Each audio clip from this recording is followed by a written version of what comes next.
From the Frank Beck Chevrolet Studio Annex, it's time again for Time on Overtime on the Time on Overtime YouTube channel. I'm your host, Rick Arsenal. And as usual, get down there in the corner, please. If you haven't done so yet, smash that like and subscribe button. And for those of you who have been watching every week, thanks for watching. I can't thank you enough. Michigan and Michigan State, Red Wings, Pistons. We'll get that out of the way first. Short show tonight, maybe only about 15 minutes or so. Before I get into that, I'd like to remind you that because of the holiday next week, pardon me, we'll be doing shows on Monday, Wednesday, and Friday. And if this works out, we'll make it permanent. I'll let you know about that ahead of time. So I better take a swig here before we get into this. Pardon me.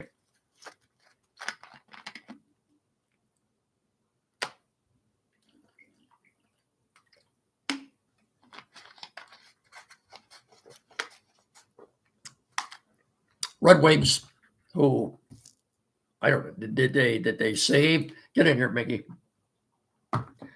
Did they save Derek Lalonde's job by beating the Islanders Thursday night 2-1?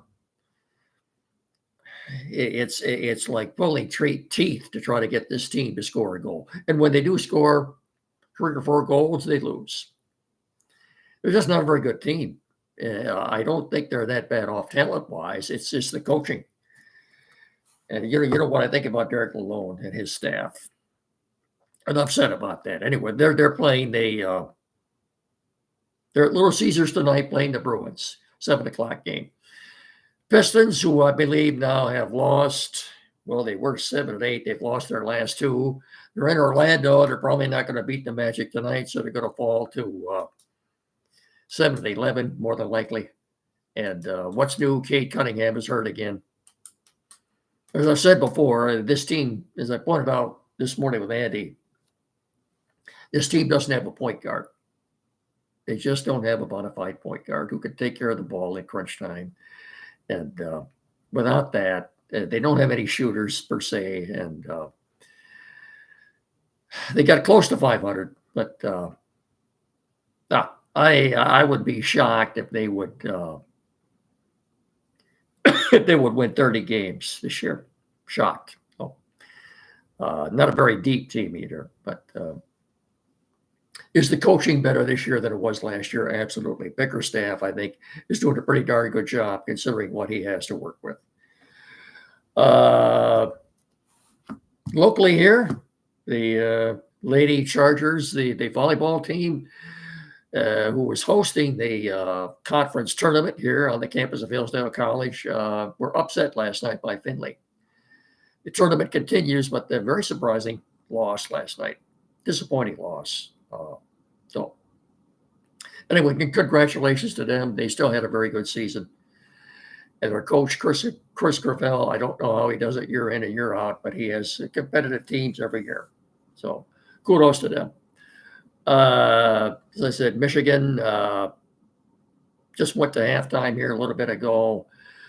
They're leading Northwestern 17-6. They scored a touchdown on their opening drive. And they scored a touchdown on their final drive of the half with just about a minute and a half left. I thought it was pretty good clock management. But, folks, this Northwestern team is bad. I mean, just plain bad. And Michigan hasn't played very well either. It's hard to watch. And that's why the big news of the week, the big fish they caught, the most sought-after quarterback in the country, Bryce Underwood, is coming to Ann Arbor. Now, the Wolverines are expected to be big players in the portal in this offseason. I'm sure they'll bring in a veteran. By that, I mean an upperclassman, experienced quarterback to probably start the season. I'll be surprised if Underwood is the starting quarterback when the season starts next year. But kudos to Sharon Moore. Apparently, he was a big player. He was the principal person involved in getting him here. He never gave up on him in spite of when it looked like he was going to be going to LSU. Now, there are a couple of other players who Michigan is pursuing. One would be Isaiah Gibson, probably the best edge rusher in the nation out of Warner Robins High School in Georgia. I think over the summer he made a verbal commitment to Georgia, but the Michigan just a couple of within the last 48 hours they've extended an offer to him. He tweeted that out, and he sounded very enthused. The other is the big offensive lineman Ty Haywood, who in June, I believe, or July, committed to Alabama. Apparently, Michigan is, if they haven't done so yet, they are prepared to make him a big offer through the NIL. So they're not done yet. Doesn't sound like they are anyway. But they've already recruited what looks like they have the makings of a pretty good offensive line for next year. So that's good. But the problem here is, I guess I said something about Sharon Moore. I think Sharon Moore's a good coach, but his coordinators have to go. I'm sorry, both of them. Wink Martindale and the offensive coordinator, his name escapes me right now. I should know that, but they both have to go. I mean, these passes out in the flat that coasted Loveland and running plays that aren't getting in. Granted, their offensive line isn't very good this year. The defense has been a big disappointment under the guidance of the one Wink Martindale. It wasn't that good to begin with, and now without Will Johnson, and if you haven't heard, his career is over at Michigan. He's not playing today. He's not playing next week against Ohio State. And if they go on to beat Northwestern today, obviously he won't be playing in the bowl game either. No. Michigan State did beat Purdue last night, so their bowl hopes are still alive. They jumped out to a 24-3 lead and hung on to win 24-17. They did not have a very good second half last night. So they're 5-6. They've got to beat Rutgers at home next week to go bowling. Rutgers, I think, lost in the last minute today. They lost a heartbreaker to Illinois. When I thought I heard that Illinois scored it in the waning moments of their game today. Rutgers is pretty good. I don't see Michigan State beating Rutgers next week. I'd like to see State win that game, but realistically, I'm sure Rutgers will be favored going in. I don't think State wins that again. I'd love to see him win. Love to see Jonathan Smith go bowling in his first season here after what transpired the last couple of seasons here. But realistically, I don't see that happening. So before we talk about the Lions and the game tomorrow, let's do this. The winter weather is here. And the first week in December, I don't think we're going to be getting out of the 20s. Where am I going with this? Right now is the perfect time to get into Frank Beck Chevrolet and make an appointment to make sure your vehicle is ready for the winter weather ahead. It's out there. Really, the first week in December, highs in the 20s, nighttime lows in the teens. That sounds like February, doesn't it? Good grief. Anyway, get in there and let them check the strength of your battery, your belts and hoses, wiper blades, antifreeze, and more. Plus, now is the perfect time to get that new set of tires so you don't go slipping and sliding down the highway. And if you don't think your car will make it through another rough Michigan winter, let the sales pros at Beck's help you find a vehicle for all seasons. The 2025s are rolling in now onto the lot pretty much every day, so their selection right now is tops.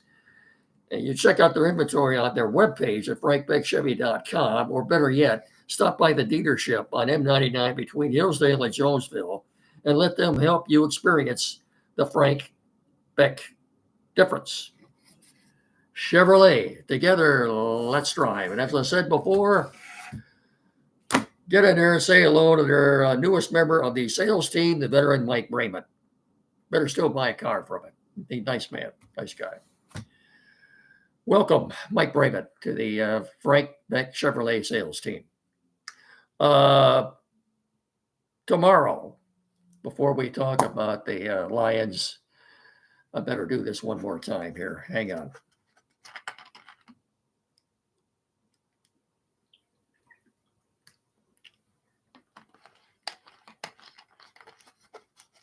Lions, 1 o'clock game tomorrow on Fox, Lucas Oil Stadium against the Indianapolis Colts. Colts will be wearing their Indiana Knights uniforms, dark blue from head to toe with black helmets, blue horseshoe outlined in white. I like the look. I really like the look of these Colt helmets that they're going to be wearing tomorrow. Pretty sleek looking uniforms. You judge for yourself when you watch the game tomorrow. 1 o'clock game. Lions are favored by 7.5. Pardon me, when Andy and I were predicting these scores this morning, he felt like Lions would win the game, but not by 7.5. He took the Colts and the points. I don't see the Lions have any problem winning by double digits. Again, I don't bet these games. We don't bet the games. But if I was betting, I'd take the Lions and lay the points. Anthony Richardson may have had the best game of his career last week in leading a last-minute drive. The only thing that concerns me is his ability to ad-lib and run, make something out of nothing. I'm a little bit concerned about that. You're going to see, remember, too, the Lions are going to be playing 2 games within a 5-day span. And Thursday, they've got the Bears coming to Ford Field. And again, Caleb Williams. So the next 2 games, you're going to be playing a couple of quarterbacks that can make things happen with their legs. But I apparently, Andy told me this morning that the early line on the Bears-Lions game is the Lions are like 7.5-point favorites. That'll change tomorrow if the Bears beat the Vikings, and I think they will. The Bears are what, 4-6? They should be 6-4, but not for a dumb Hail Mary pass that never should have happened against the Commanders. And a blocked field goal on the final play of the game last week, which would have won the game for them, but apparently the Packers were guilty of a penalty which wasn't called on that play. Again, how they could have missed that, I don't know. But is it bad luck? Yeah, I've always said I'd rather be lucky than good. But I think the Bears are better than their record indicates. Where am I going with this? I think they really are. Maybe they fired their offensive coordinator. I couldn't tell you who the interim guy is now, but the offense did look better last week against Green Bay. Packers should have lost the game. And now they're playing the 49ers at Lambeau tomorrow at 4:25. I think it's the Fox game of the week. And as luck would have it, no Brock Purdy and no Nick Bosa for the 49ers. 49ers come in here 5-5. What are the Bears? 7-4? I mean, the Packers, I think the Packers are 7-4 right now. I think they are, anyway. I think the line is the Packers by 3.5. I don't care if there's no Purdy or no Bosa. I'm still picking the 49ers to win this game. Fear is a great motivator. And if the 49ers lose tomorrow, they'll drop to 5-6. And especially if the Cardinals go up to Seattle and beat the Seahawks tomorrow, and I expect that they will. I picked them to win that game. They'll fall further behind Arizona in the NFC West. So future game tomorrow. By the way, that got one final segment here. Let me do this before I get into that. As you know, this podcast is made possible by the technical assistance of one Tim Lindley at Quality PC in downtown Hillsdale. Tim is the technician and the most knowledgeable tech service man in our area. We're so blessed to have him among us here. 37 Waldron Street, downtown Hillsdale. Any technical issues at all? Computers new or used? Maybe the computer you have now needs a little work done on it. flat screen TV, mounting, programming, setup. Maybe you're changing internet providers, printers, new or used, anything at all. Please get in there and see him. If you have any issues at all, this is the guy you want to see. Tim Lindley, Quality PC, downtown Hillsdale, a couple hundred feet west of Howell. 517-610-5372, or better still, get in there and see Tim. And when you do, tell him me and Mickey sent you. Would you please? Thank you. So you got the Lions and the Colts tomorrow at Lucas Oil at 1. And how many?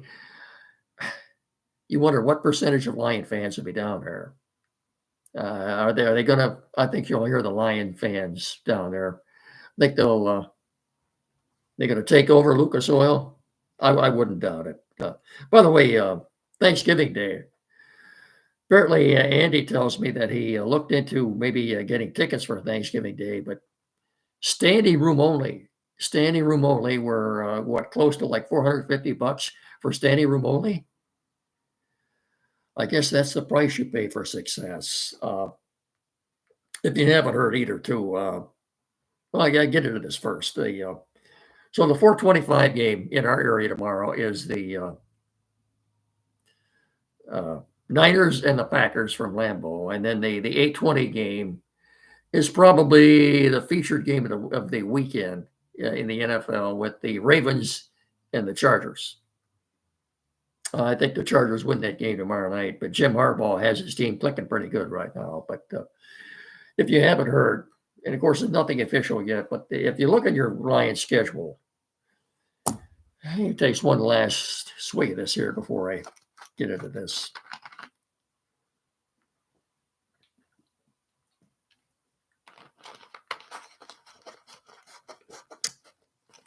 If you look at your Lions schedule, the December 15th game, Sunday, December the 15th, is listed as a 425 game against the Buffalo Bills.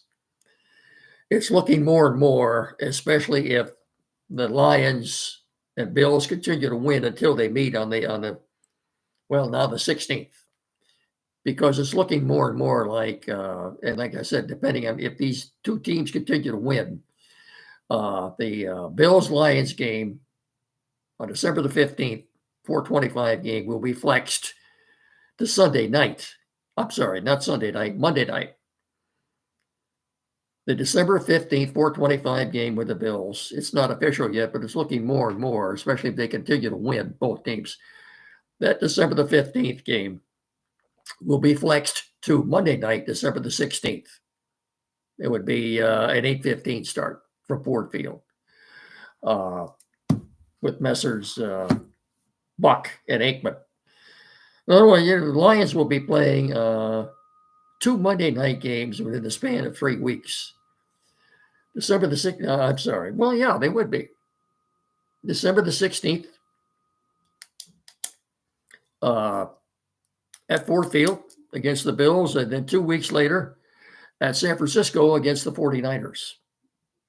Well, they'd be playing 2 Monday night games in the span of 3 weeks. They kind of throws your schedule off a lot too, playing Monday night games.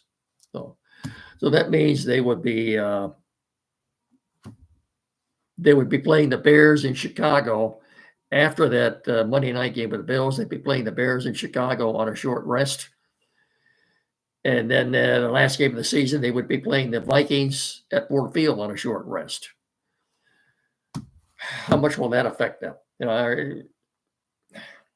Big game tomorrow night, too. I'm sorry, I got this messed up. Tomorrow night, Sunday night, I believe you've got Eagles and Rams. You've got Eagles and Rams tomorrow night at 8:20. Monday night, you've got the Ravens and the Chargers. So I apologize for that. I think we got that straight now. We got everything out of the way that I want to get you caught up on. Get back to seeing what Michigan does. If they win today, they're going bowling. So, but the big news is what they're doing in the NIL and the portal. So that's it for now. Try to get you caught up on everything going on. I will talk to you again on Monday night. Remember, Monday night, Monday, Wednesday, and Friday next week because of the holiday. If that works out, we'll make that permanent. Okay, that's it. Don't forget Saturday mornings with Andy, 92.1 FM from 9 to 10. And I will talk to you again, as I said, on Tuesday. So remember, please treat each other with respect. Have a good rest of your weekend. And so long, everybody.